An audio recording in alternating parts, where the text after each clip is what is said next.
जय हिंद, नमस्कार दोस्तों, आप सभी का एक बार फिर स्वागत है। दोस्तों, हमारे देश में अग्निपथ अग्निवीर योजना लागू होने के बाद जिन जवानों की शहादत हुई है, उन जवानों की शहादत के बाद उनको शहीद का दर्जा देना है या नहीं देना है, इसको लेकर काफ़ी चर्चाएं हो चुकी हैं। और कहीं पर ऐसे मामले देखने में आए हैं कि उस शहादत हुए जवान की पार्थिव देह को एम्बुलेंस में पहुंचाया गया, सिविल एम्बुलेंस में पहुंचाया गया या फिर भारतीय सेना के वाहन में लाया गया है, तो उसको ना तो अंतिम संस्कार के दौरान सैन्य सम्मान दिया गया और ना ही गार्ड ऑफ ऑनर दिया गया। पूछने पर जो अधिकारी साथ में आते हैं, उनके द्वारा कहा जाता है कि इस सैनिक ने अपने आप को ख़त्म किया है, इसलिए जब तक कोर्ट ऑफ इंक्वायरी नहीं हो जाती तब तक शहादत के असली कारणों का पता नहीं चलेगा। अब दोस्तों, शहादत के असली कारणों का पता ही नहीं चलता है तो फिर उसके पार्थिव देह को, उसके अंतिम संस्कार सैन्य सम्मान और गार्ड ऑफ ऑनर के साथ में क्यों नहीं किया जाता? क्योंकि कारणों का पता ही नहीं है, तो ये क्यों कहा जाता है कि ये जवान शहीद नहीं है? इस जवान ने अपने आप को ख़त्म किया है और भारतीय सेना के नियमों में लिखा है कि यदि कोई अपने आप को ख़त्म करता है तो उसको गार्ड ऑफ ऑनर नहीं दिया जाएगा, सैन्य सम्मान के साथ अंतिम संस्कार नहीं किया जाएगा। इस तरीके के कई मामले पिछले महीनों में आ चुके हैं और अब एक मामला और आया है। राजस्थान में जवान की शहादत पर फिर से बवाल हुआ है। सेना को उस जवान का जो पार्थिव देह है, ताबूत है, उसको वापस ले जाना पड़ा है। दोस्तों, जो रामस्वरूप कसवा है, अनंतनाग में गोली का शिकार हुआ। उसके बाद परिवार वालों के पास खबर आई कि सैनिक, उसका बेटा या उनका भाई का भाई, बहन का भाई शहीद हुआ है और गांव वाले शहीद मानते हुए पूरी तैयारियों में जुट गए।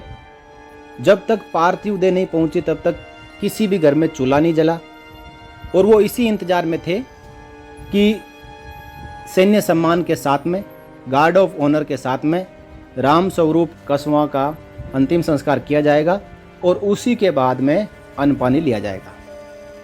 लेकिन दोस्तों, तभी वहां के जिला सैनिक कल्याण अधिकारी कहते हैं कि रामस्वरूप विश्नोई शहीद नहीं हुआ है, रामस्वरूप विश्नोई ने अपने आप को खत्म किया है। अब दोस्तों, जैसे ही यह खबर आती है, पूरे परिवार वाले, गांव वाले, यहाँ तक कि पूरे बीकानेर जिले के लोग नाराज हो जाते हैं और हाईवे को जाम करके वहां पे बैठ जाते हैं। पूरी खबर मैं आपको इस वीडियो में बताऊंगा।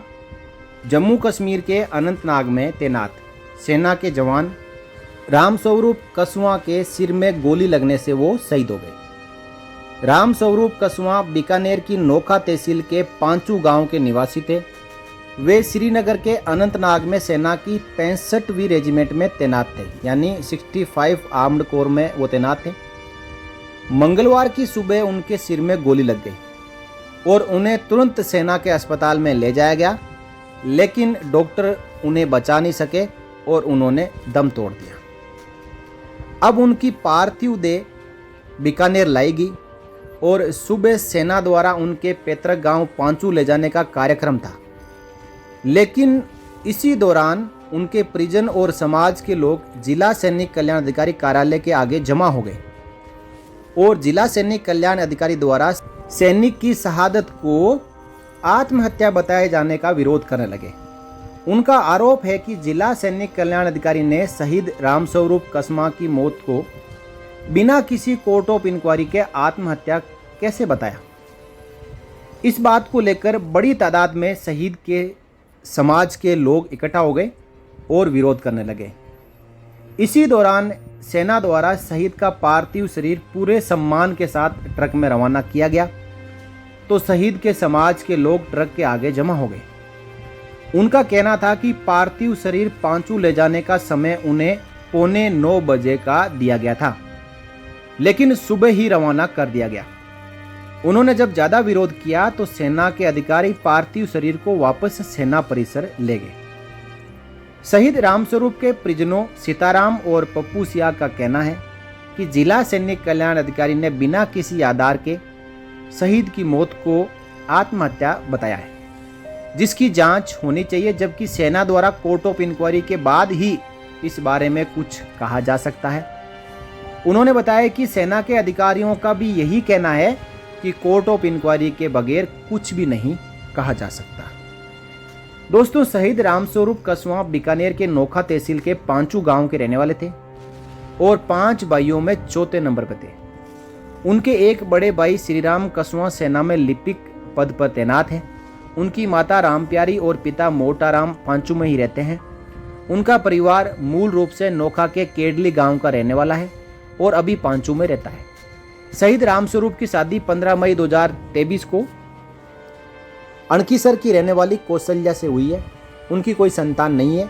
गोली लगने से थोड़ी देर पहले रामस्वरूप की अपने घर वालों से बात हुई थी और उनके हालचाल जाने थे। शहीद रामस्वरूप कसवां की शहादत पर सांसद और जाट नेता हनुमान बेनीवाल का भी बयान आया है। उन्होंने रक्षा मंत्री को ट्वीट कर कहा है कि जिला सैनिक कल्याण अधिकारी ने बिना कोर्ट ऑफ इंक्वायरी के ही सैनिक की मौत को आत्महत्या बता दिया। शहीद रामस्वरूप कसवां के परिजनों को सरकार द्वारा सभी लाभ दिए जाएं। तो दोस्तों, ये था पूरा मामला। अब जिला सैनिक कल्याण अधिकारी को किसने बताया कि आपको रामस्वरूप कसवां के परिवार वालों को यह बताना है कि रामस्वरूप कसवां शहीद नहीं है, उन्होंने आत्महत्या की है, और बिना कोर्ट ऑफ इंक्वायरी के जांच के ये कैसे कहा जा सकता कि इसको शहीद का दर्जा नहीं दिया जाएगा, इसका अंतिम संस्कार सैन्य सम्मान के साथ नहीं किया जाएगा, इसको गार्ड ऑफ ऑनर नहीं दिया जाएगा। दोस्तों, भारत सरकार को अब इस नियम को बदलने की आवश्यकता है। भारतीय सेना का कोई भी जवान हो, अग्निवीर हो, यदि वो अपने या उसके प्राणों का त्याग देश के लिए होता है और जब तक कोर्ट ऑफ इंक्वायरी नहीं होती है, तो क्या तब तक उसकी पार्थिव शरीर रामस्वरूप को जब तक शहीद का दर्जा नहीं मिलेगा, हम लोग यहाँ से नहीं हटेंगे। हमारा आंदोलन जारी रहेगा। और उनको ये भी कहला दिया कि कलेक्टर साहब को कहो कि वो केंद्र सरकार से बात करें, क्योंकि ये मुद्दा है केंद्र सरकार का। मुख्यमंत्री जी में वो दम नहीं है कि इन बातों को गंभीर लेके और केंद्र सरकार तक पहुंचा दें। केंद्र तक हमें ऐसी उम्मीद नहीं है, क्योंकि सरकार तो राम के भरोसे चल रही है। तो रखा जाएगा। कोर्ट ऑफ इंक्वायरी होते होते 2 साल भी लग जाता है, 3 साल भी लग जाता है,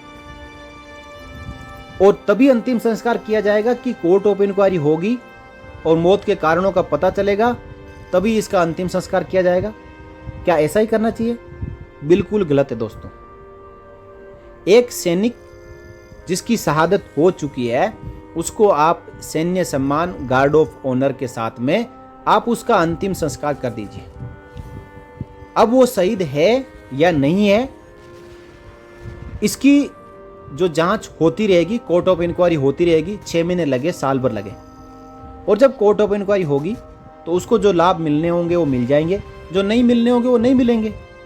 लेकिन मौत के ऊपर ही राजनीति शुरू कर देना कि उसको गार्ड ऑफ ऑनर नहीं मिलेगा, उसका जो अंतिम संस्कार है सैन्य सम्मान के साथ नहीं होगा, ये उस सैनिक की जो शहादत है, उसकी जो पार्थिव देह है, उसका अपमान है। दोस्तों, सरकारें ही नियम बनाती है, सरकारें ही नियमों को बदलती है। जहां भारतीय सेना के जैसे जवान अधिकारियों के इतने हितों को, इतने उनके हक है, उनको सरकार द्वारा कानून में बदलाव करके मारा गया है, तो इस नियम में सरकार बदलाव क्यों नहीं कर सकती? क्या अंग्रेज जब गए थे तो ये कह के तो नहीं गए ना कि सैनिक की जो शहादत है उसको शहीद का सम्मान मिलेगा या नहीं मिलेगा? उस नियम को आप कभी नहीं बदल सकते। दोस्तों, अंग्रेज चले गए, लेकिन अंग्रेजों की मानसिकता वाले कुछ अधिकारी अभी भी भारतीय सेना में है, और उसी मानसिकता के जो तानाशाह है वो कहीं ना कहीं सरकार में है, जो ये कभी नहीं चाहते कि भारतीय सेना और भारतीय सैनिकों का सम्मान हो और उनकी शहादत का सम्मान हो। दोस्तों, बड़े दुख के साथ कहना पड़ रहा है कि शहीद रामस्वरूप कसवां की जो पार्थिव देह है, उस पार्थिव देह के ऊपर सेना ने खुद राजनीति करना शुरू कर दिया है, और वहां के जो जिला सैनिक कल्याण अधिकारी है वो सबसे बड़े नेता बन के निकले, जिन्होंने रामस्वरूप कसवां के परिवार वालों को ये कहा कि आपका बेटा शहीद नहीं हुआ है, आपके बेटे ने आत्महत्या की है। तो अब कोर्ट ऑफ इंक्वायरी करने की आवश्यकता क्या है? आत्महत्या कर ली, कोर्ट ऑफ इंक्वायरी ना करें, जिला सैनिक कल्याण अधिकारी का बयान को ही आप फाइनल समझें और उसी के अनुसार कार्रवाई करें। फिर कोर्ट ऑफ इंक्वायरी करने का मतलब क्या है? कोर्ट ऑफ इंक्वायरी इसलिए की जाती है कि क्या ऐसे सर्कमस्टेंसेस रहे जिसके दौरान उस सैनिक ने क्या कदम उठाया जिसके कारण उसकी शहादत हुई है। अब कोर्ट ऑफ इंक्वायरी हर मामले में की जाती है, चाहे कहीं पे आतंकी मुठभेड़ हो तो वहाँ पे भी कोर्ट ऑफ इंक्वायरी होती है, रिपोर्ट सबमिट होती है, उसमें बताया जाता है कि आतंकवादी मुठभेड़ के दौरान गोली लगने से कोई शहादत हुई है या फिर कोई दूसरा कारण रहा हो।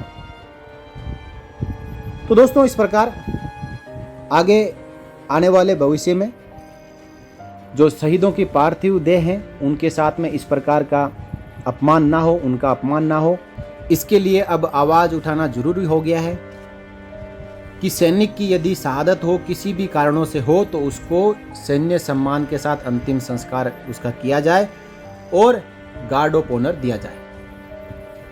इसके बारे में आपकी क्या राय है दोस्तों? आप कमेंट बॉक्स में ज़रूर रखें और शहीद रामस्वरूप कसमा के सम्मान में इस वीडियो को आप ज़्यादा से ज़्यादा शेयर करें, हर एक देशवासी तक पहुंचाएं कि जहां आप रात को अमन और चैन की नींद सोते हो, कोई आपके लिए बॉर्डर पे जगता है और उसकी जब शहादत हो जाती है तो उसका सम्मान आप लोगों के बीच में किस प्रकार होता है।